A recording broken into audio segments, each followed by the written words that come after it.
Hi, my name's Jeff Thompson and I'll be lecturing in Trinity, Society and Dialogue in this coming semester at Pilgrim Theological College.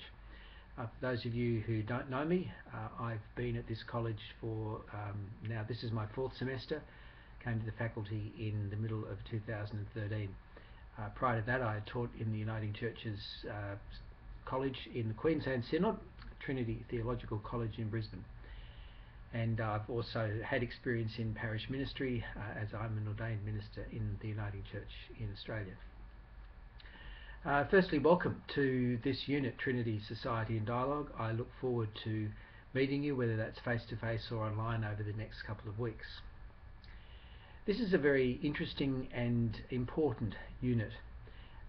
We often think that the word God has a self-evident meaning, and that whenever we use the word God, or whenever different societies and different cultures use the word God, they mean the same thing. And to some extent this unit deals with the answer to the question, well, what do Christians mean when they say the word God?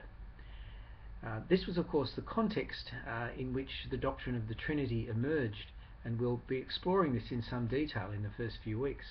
That the Christians started saying things that didn't fit. The early Christians started saying things in their proclamation and explanations of the faith that simply didn't fit with common discourse about the word God. In fact, it's arguable whether there even was any common discourse about God.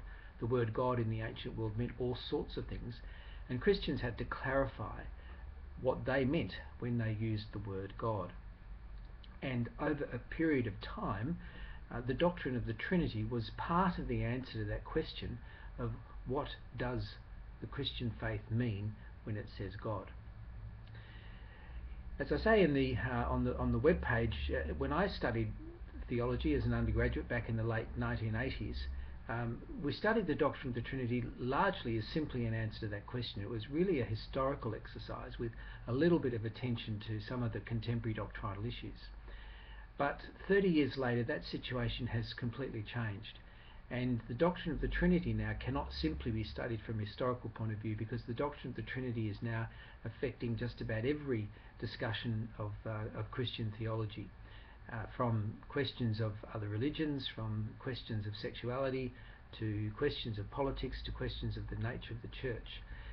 Why is this? Well, it's not surprising, because if we are talking about what we mean by the word God, then that is going to shape everything else we believe about the Christian faith, if God is in some sense the centre around which Christian theology organises itself.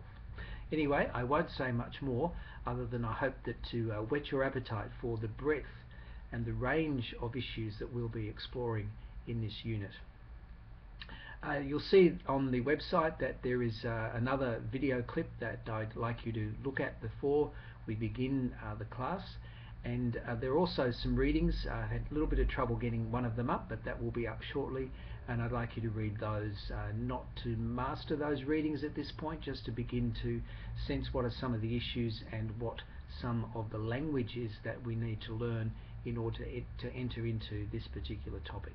So, as I said, I look forward to meeting you, and I hope that you will be as engaged and as enthused by this topic as I am, and that we make this a good learning experience for all concerned throughout the coming semester.